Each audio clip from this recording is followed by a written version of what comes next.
Hello everyone, welcome to my channel K education. कैसे हैं आप सभी लोग? आई होप कि आप सभी लोग अच्छे होंगे। तो आज मैं आप लोगों को डी थर्ड सेमेस्टर का पेपर सेकंड समावेशी शिक्षा में आप लोगों को निर्देशन के प्रकार के बारे में बताने वाली हूं और इसके बाद मैं इसकी आवश्यकता के बारे में बताऊंगी। इससे पहले मैंने आपको निर्देशन किसे कहते हैं, निर्देशन की परिभाषा और उसके उद्देश्य बताए थे। तो चलिए हम बात करते हैं निर्देशन के प्रकार की। अगर आप चैनल पर पहली बार आए हो तो जल्दी से चैनल को सब्सक्राइब कर लो, साइड में बेल आइकन है उसको प्रेस कर लो, ताकि जब भी मैं कोई वीडियो अपलोड करूँ या कोई लाइव क्लासेस लूँ तो आपको उसका नोटिफिकेशन मिलता रहे। बात करते हैं निर्देशन के प्रकार की। तो निर्देशन के प्रकार निम्नलिखित हैं। कौन कौन सा? एक होता है हमारा व्यक्तिगत निर्देशन, दूसरा होता है शैक्षिक निर्देशन, तीसरा होता है स्वास्थ्य निर्देशन, चौथा होता है सामाजिक निर्देशन और एक होता है व्यावसायिक निर्देशन। तो हम एक एक करके सभी पर चर्चा करते हैं, सभी की बात करते हैं। तो पहला हमारा है व्यक्तिगत निर्देशन। व्यक्तिगत निर्देशन क्या होता है? ये निर्देशन व्यक्तिगत कठिनाई से संबंधित होता है। जब किसी को एक अलग से, जैसे हर एक व्यक्ति को कोई ना कोई कठिनाई होती है, तो व्यक्तिगत तरीके से जो कठिनाई होती है इसमें निम्नलिखित बातों को ध्यान में रखना जरूरी होता है। जैसे छात्रों को उनकी समस्याओं का ज्ञान कराना और उन्हें समुचित निर्देश देना। आप छात्रों को उनकी समस्या का ज्ञान कराएंगे कि आपको समस्या क्यों हुई, कैसे हुई, कहाँ पर हुई है, आपको कैसे उससे निकलना है, इसके बारे में बताना। ठीक है। छात्रों में संतुलित विकास में सहायता करना, जो छात्रों का संतुलित विकास है उसमें सहायता करना। छात्रों को अध्ययन के संबंध में मार्गदर्शन कराना, यानी अध्ययन आप जब छात्रों को पढ़ा रहे हो या फिर छात्र को सीख रहे हैं तो उसमें उनको क्या करना, रास्ता दिखाना।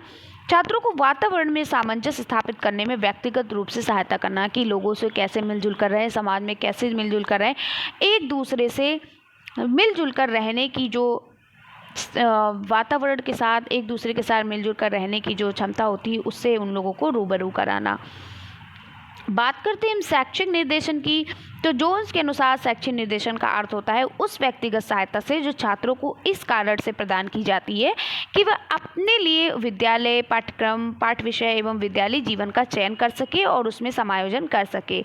यानी कि हर एक बच्चे को उनके व्यक्तिगत सहायता इसलिए दी जाती है कि वो अपने विद्यालय में पाठ्यक्रम यानी सिलेबस, ठीक है, पाठ विषय, विद्यालय जीवन का चयन कैसे करें, उनके साथ कैसे अपना आप मिलजुल कर व्यवहार करें, कैसे अपने आप को बेस्ट दिखाएं, ये सारी चीज़ें यहाँ पर दी जाती हैं। सेकेंड है यहाँ पर शैक्षिक निर्देशन का संबंध शिक्षा और अध्ययन से होता है। इसमें निम्नलिखित बातें सम्मिलित होती हैं। क्या क्या बातें सम्मिलित होती हैं? पहला है यहाँ पर कि शैक्षिक निर्देशन का संबंध पाठ्य विषयों का चयन करते समय छात्रों का मार्गदर्शन करना।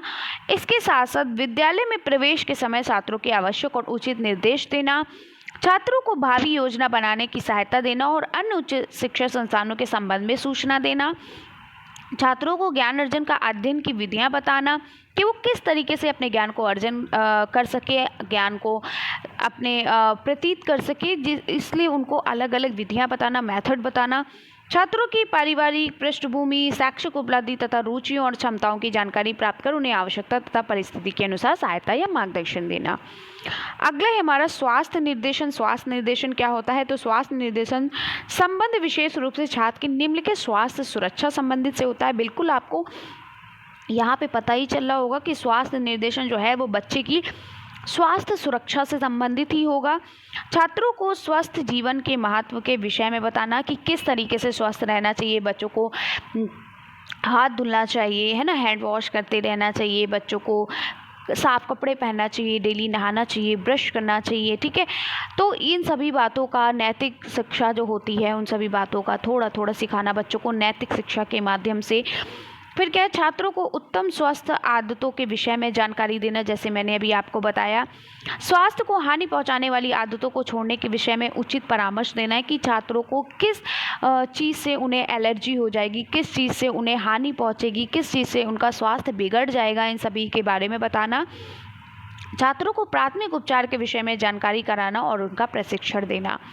विशिष्ट आवश्यकता वाले बच्चों की विशेष सूचना प्रदान करना, ये सभी छात्रों को सिखाना और छात्रों को काम शिक्षा की स्तर अनुसार वांछित जानकारी प्रदान करना। अगला है सामाजिक निर्देशन। सामाजिक निर्देशन क्या होता है? इसमें छात्रों को सामाजिक संबंधों का निर्देश दिया जाता है। इस निर्देश में निम्नलिखित बातें होती हैं।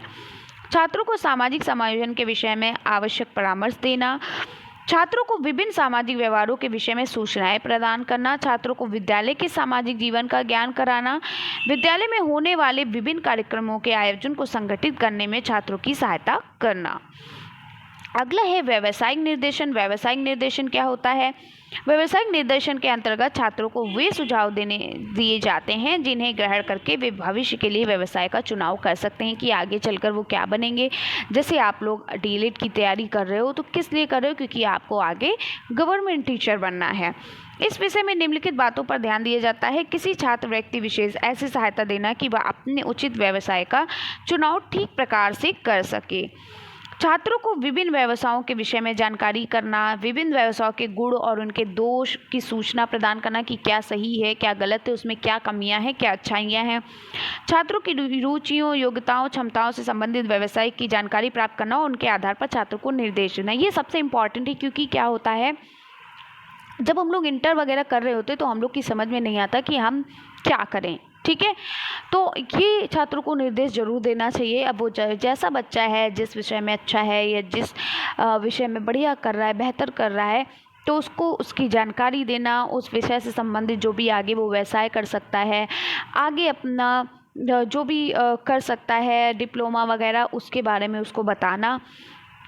छात्रों को इस प्रकार की सहायता प्रदान करना जिससे वे अपनी योग्यताओं, कुशलताओं को ठीक प्रकार से मूल्यांकन कर सके और इस मूल्यांकन के आधार पर वे अपने क्या कर सके, अपने लिए व्यवसाय का चुनाव कर सकें। छात्रों को विभिन्न व्यवसायों से संबंधित प्रशिक्षण केंद्रों की सूचना प्रदान करना।